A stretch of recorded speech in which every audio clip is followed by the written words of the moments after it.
Well, in the Sunday evenings that I've been here, and obviously it's a little while since I last came, we've been exploring or trying to answer the question, do I believe? And we've been diving into John's Gospel because John's Gospel is the place above all other places in the Bible that speaks about believing. And as we've looked at John's Gospel, we've discovered that believing is the first thing to do, the only thing to do, the obvious thing to do, the thing that John did and the thing that he wants us to do. We've seen that believing is the key ingredient of being a Christian. And we've seen that believing really relates to Jesus of Nazareth and his identity, who he is, the Christ, the Son of God, the I Am. We saw also that the evidence about Jesus is important and helpful, but is not actually absolutely necessary in order to believe. Now, for many, the idea of believing is actually quite difficult. And it's difficult because believing seems abstract. What is believing? What is it? Is it possible to define believing? And maybe you're one of those people who's struggling with that, and you're asking yourself the question, well, if I can't really define believing, well, do I believe? Maybe that's you. And maybe there are times when you kind of oscillate between saying to yourself, well, I think I believe. Sometimes you say, I'm sure I believe. And then other times you go to the opposite extreme and you say, I'm not sure. In fact, I'm fairly sure that I'm deluding myself and that I don't believe at all. And sometimes we can get into this place and it's deeply distressing because it brings to us a conflict inside, an internal conflict where we kind of go from one extreme to the other, and we kind of go backwards and forwards, and we're never quite sure where we are. And it's mentally exhausting, it's spiritually exhausting, and it kind of leaves us shattered. Maybe that's you. Do I believe? Do I really believe? Well, sometimes it's helpful when we're considering something that we're not quite sure about to approach it from a different angle, to come at it from a different direction.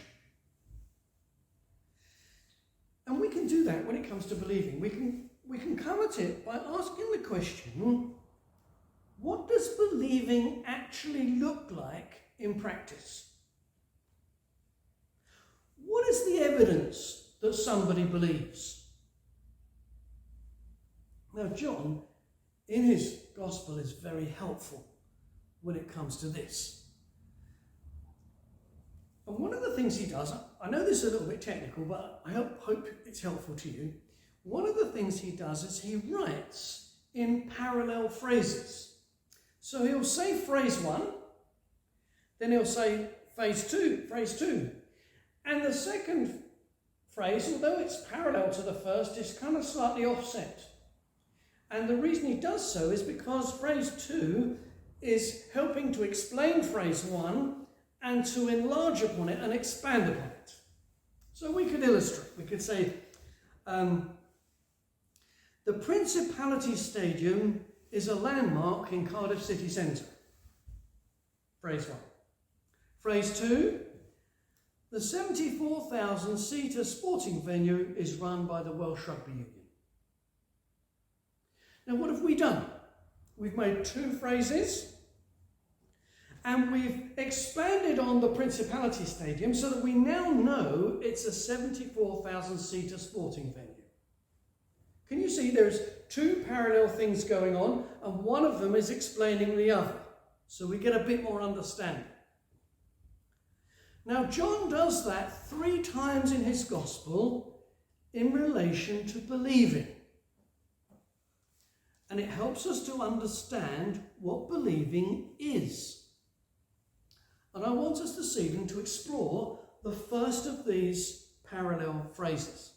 And it's found in the first chapter of John's Gospel and verse 12, where John writes, "But as many as received him, to them he gave power to become the sons of God, even to them that believe on his name."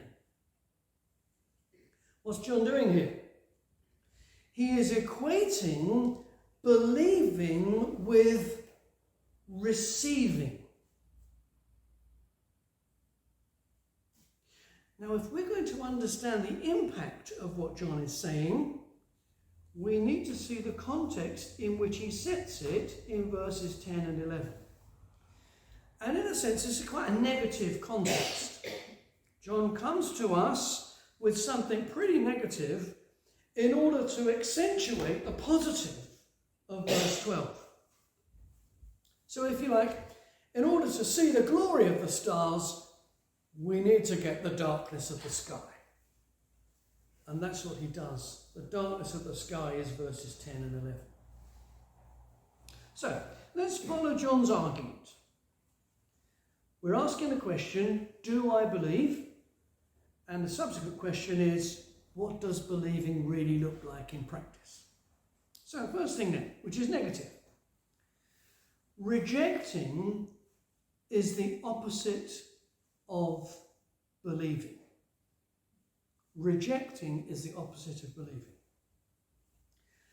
He, that's Jesus, verse 10, was in the world, and the world was made by him, and the world knew him not. He came unto his own, and his own received him not. Now, John wants us to understand this background in order to understand believing. Because what he's doing is contrasting believing with 2 forms of not believing. So what are the 2 forms of not believing? Well, in verse 10, it is ignorance. Ignorance. John is telling us that when Jesus came into the world, he came into his own world. It was his world. It belonged to him. He made it. Jesus, when he came into the world, understood the intricacies of the world and the way the world worked. He fully understood it. He made it. And John's Gospel begins with a very clear statement of the fact that he made it. All things were made by him. And if you haven't quite got it, and without him was not anything made that was made. So the positive and the double negative.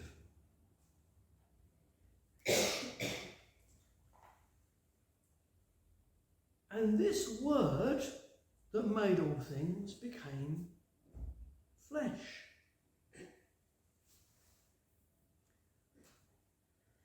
Jesus Christ is the originator of light and life and all things. But when he came into the world, apart from a few shepherds, some old saints, and some wise men, the world didn't recognize his coming. The world didn't notice that he'd arrived. His incarnation does not seem to have registered on the consciousness of the world. The world, as John tells us, did not know him. Terrible. What terrible thing that he should come to his world and the world didn't know him, didn't register. But although that ignorance is bad, it's nowhere near as bad as what follows in verse 11. There's a second form of not believing is in verse 11. He came unto his own, and his own received him not. The second outworking of not believing is rejection. You see, while Jesus came into the world in a general sense to all the world, he came much more specifically in a very definite national, cultural and religious setting. He came to his own. Now, if we're going to understand the significance of those words, his own, we need to turn to the 19th chapter of John, where John uses the same phrase. John is describing Jesus hanging in agony on the cross. And as he hangs there, he sees his mother heartbroken in front of him. And he sees his friend, John, the disciple whom he loved. And he says to his mother, "Behold your son." And he says to his disciple, "Behold your mother." What does it say? And from that hour, that disciple took her unto his own. His own. Now the translators added the word home, just to give it some English sense. His own. His own home. And what John is saying here in chapter 1 is that when Jesus was born to that humble Jewish virgin, Jesus was arriving in his earthly home. He was arriving where he belonged. He was arriving in that setting in which he was at home. And while all the nations belong to God, God's eyes were very specifically on Israel. Israel was precious in God's sight. Hear God speak. In chapter 19 of Exodus, verse 5, "And ye shall be unto me a kingdom of priests and an holy nation." Verse 5, "Now therefore, if ye will obey my voice indeed and keep my covenant, then ye shall be a peculiar treasure unto me above all people, for all the earth is mine." God is saying, all the earth's mine, all the people are mine, all the nations are mine. But there's something very special and precious about you. God says the same in Deuteronomy. "For thou art an holy people unto the Lord thy God. The Lord thy God hath chosen thee to be a special people unto himself above all people that are upon the face of the earth." That's it.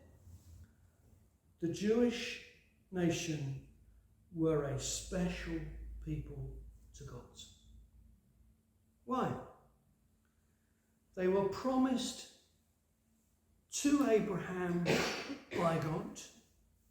They were purchased from Egypt by God. They were privileged in receiving the revelation of God and of his character. They were privileged in receiving the law of God. They were privileged in receiving the vast quantity of the promises of God.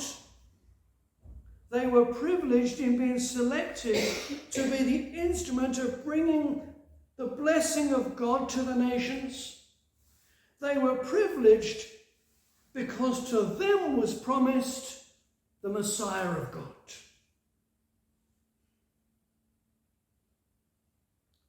when Jesus came, he was coming to his people. Yes, the land was his, the hills were his, the valleys were his, the cities were his, the temple was his, but the people were his. They were his kith and kin, they were his brethren, they were his own. He came unto his own, and his own received him not. It wasn't that they didn't know him. It wasn't that they were ignorant. Remember when he was born. The wise men come from the east. Where is he that's born King of the Jews? Herod say, hey, what's this? What's going on? Somebody born King of the Jews? Where's that then? Quickly, call those priests in. Get them here. Where's the Christ to be born? He knew what it meant. Where's the Christ to be born? They said, Bethlehem. But they never went looking for him. It was only like going from here to Aberfan. But they never went to find him. He came unto his own, and his own received him not. They never welcomed him home. Instead, Herod sent soldiers to kill him. Despite all the privileges, all the promises, despite the fact that they belonged to him, they rejected him utterly and completely. And you can hear just how completely they rejected him when they say, no, not this man, but Barabbas. Crucify him. Shame on them. Shame on them. He came to his own, and his own received him not. They were in such much a better place than the rest of the world. They had all these promises. They knew so much. But they didn't want him. They rejected him. They did not believe him. Now, this has implications for us. First is this.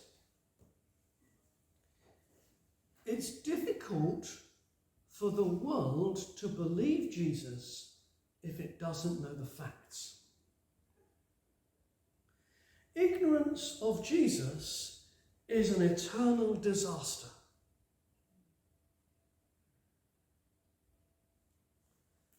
Tell me, do you know the facts? I'm sure that most of you know the facts very well.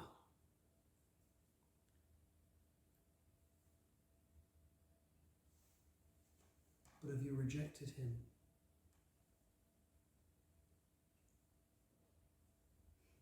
You know, it's possible to be fully acquainted with all the facts and still to reject Jesus.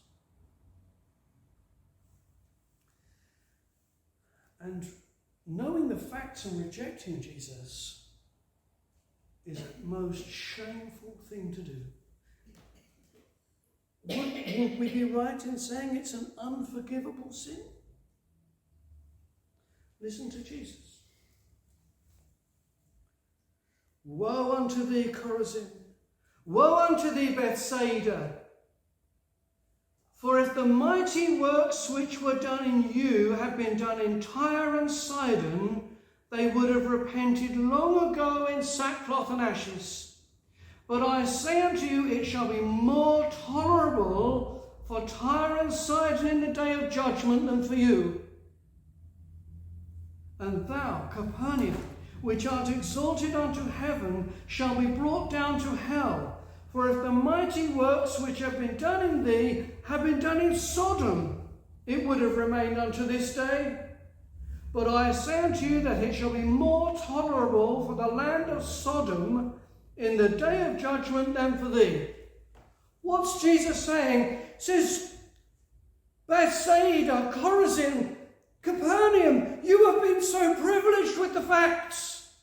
You have seen my miracles. You have heard my voice. You know who I am. But you don't want me. And if I'd done for you, if I'd done that in Sodom, they would have believed.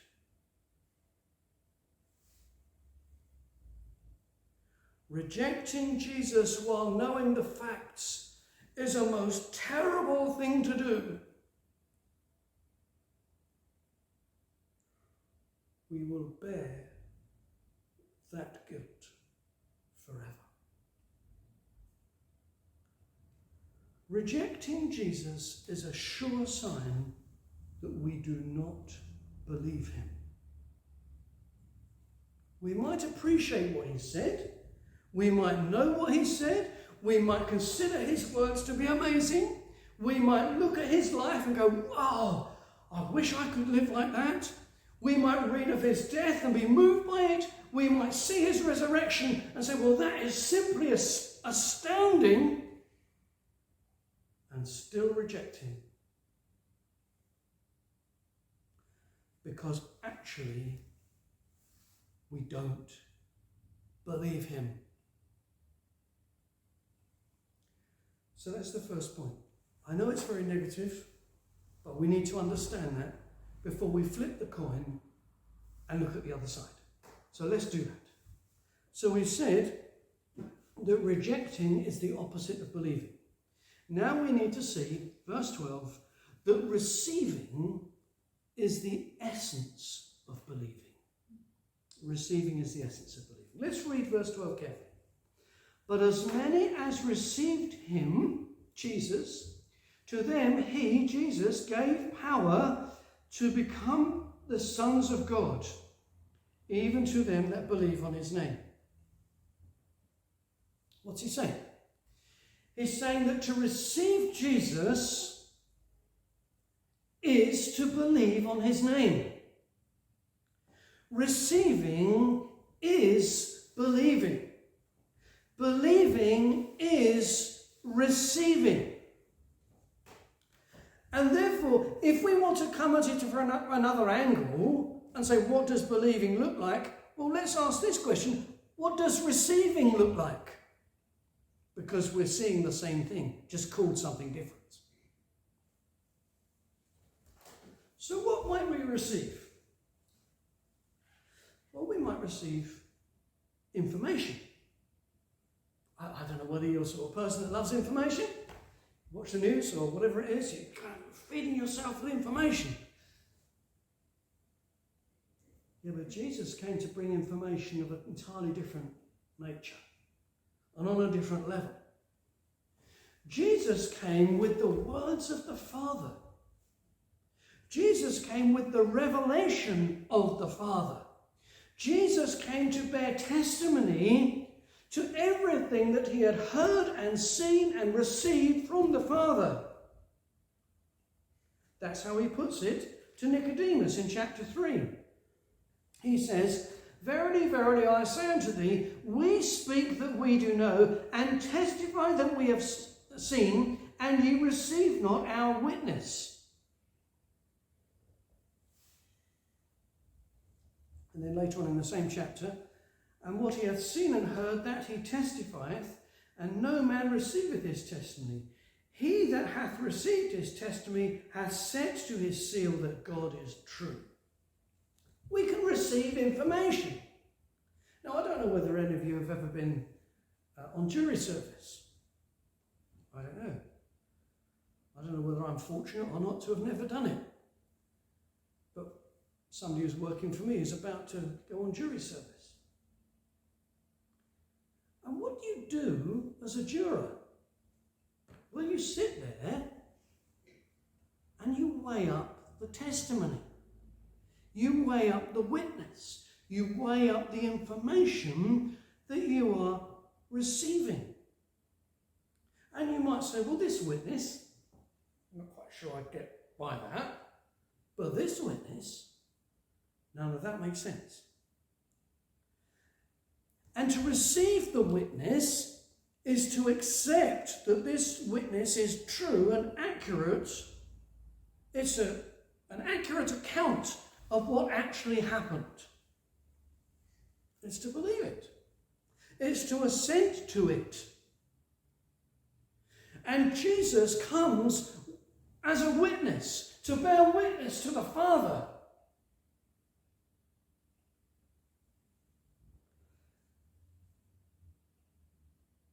Now, at the bottom of many a person's insecurity about whether they believe is this: a basic failure to accept the Bible's testimony about Jesus. You know, the liberal scholars of the late 1800s, early 1900s have much to answer for.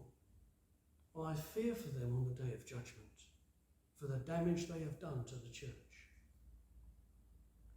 What did they do? They sowed doubts. They sowed doubts. They sowed doubts. They questioned. They sowed doubts. They questioned. What's the result? Well, there are many in our churches who have no idea whether they can believe the testimony that the Bible has to Jesus. Is it true? Can we believe it? Is it authentic? Tell me, have you received the testimony of the Bible about the person of Jesus? Have you received it? Information. Next thing we could receive is gifts. We receive information, we receive gifts. And John presents Jesus to us as a gift. For God so loved the world that he gave his only begotten Son. A gift. A gift. Now let's imagine tomorrow morning. Your doorbell rings at 10 o'clock. Or if you're sleeping in a bit, let's make it 10:15. 10:15. The doorbell rings, and you go to the door, and there's the man from Interflora with a big bouquet of flowers. It's a gift. Somebody has had you in their heart and thought, I know, I'll send whoever it is a gift. And the gift arrives. And what do? Well, you stretch out your hands and you take it in. And when you take it in, you go inside, and if it's a bouquet of flowers, you put it in a vase and you put it in the pride of place. On the coffee table, on the mantelpiece, on the dining room table, wherever it is, you put it there because it's going to give you joy. But the one thing you don't do with the man from Interflora is start digging in your pocket for your purse to pay him. Because it's a gift. You simply take it in. And the Bible is insistent that Jesus is a gift. Listen to Paul. Speaking of Jesus, thanks be unto God for his unspeakable, indescribable gift.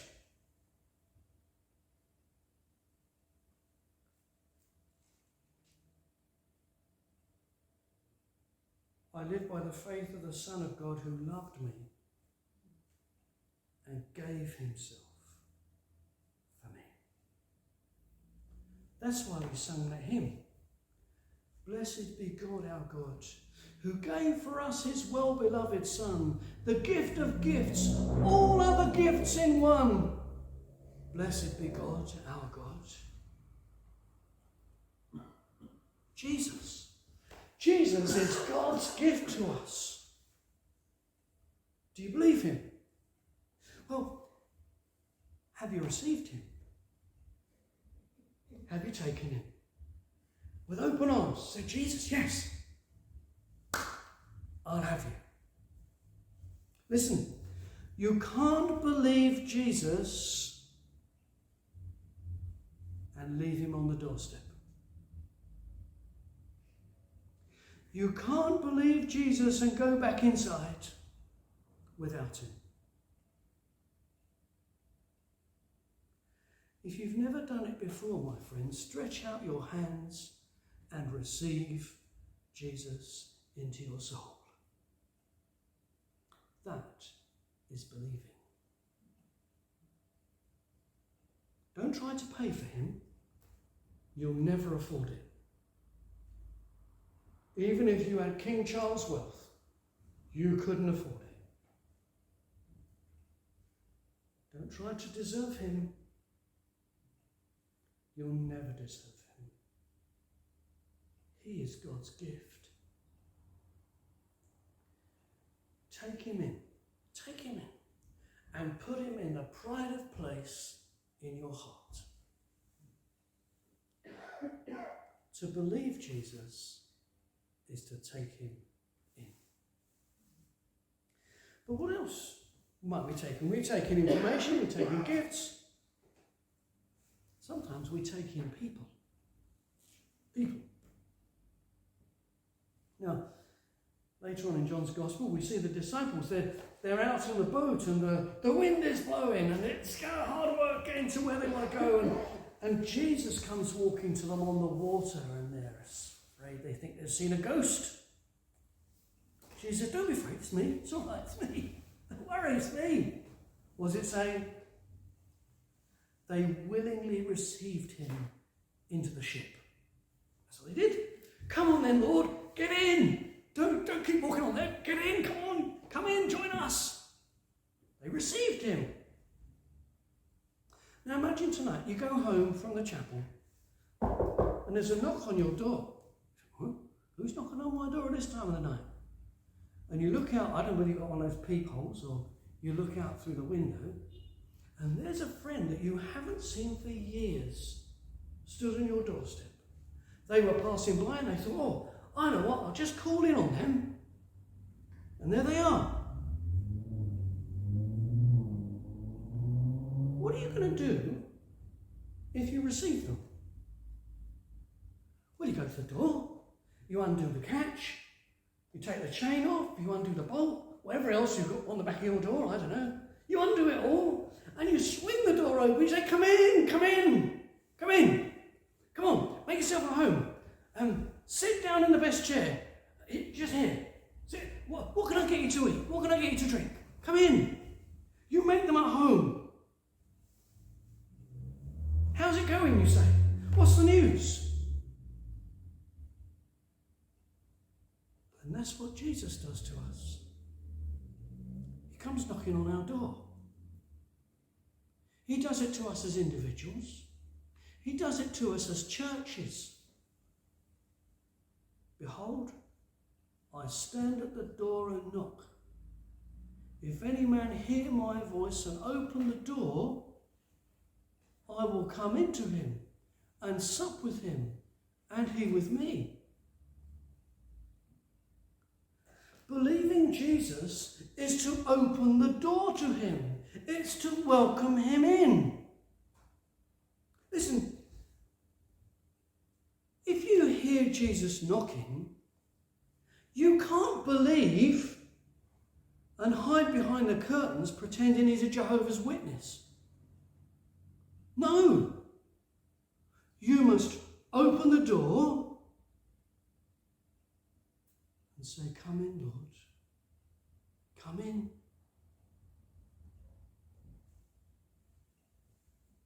Have you done that? Have you? Maybe you said, you know what? When you put it like that,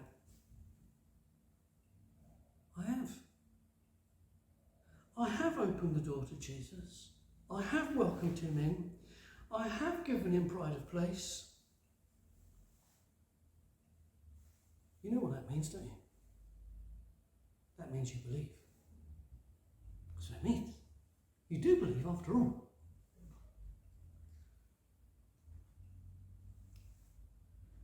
you've never done that. Yes, you know, but you kind of kept him at arm's length, kind of over there. You feel safe while Jesus is over there. Yeah, you know, you can see, you admire him, everything else, but just stay over there.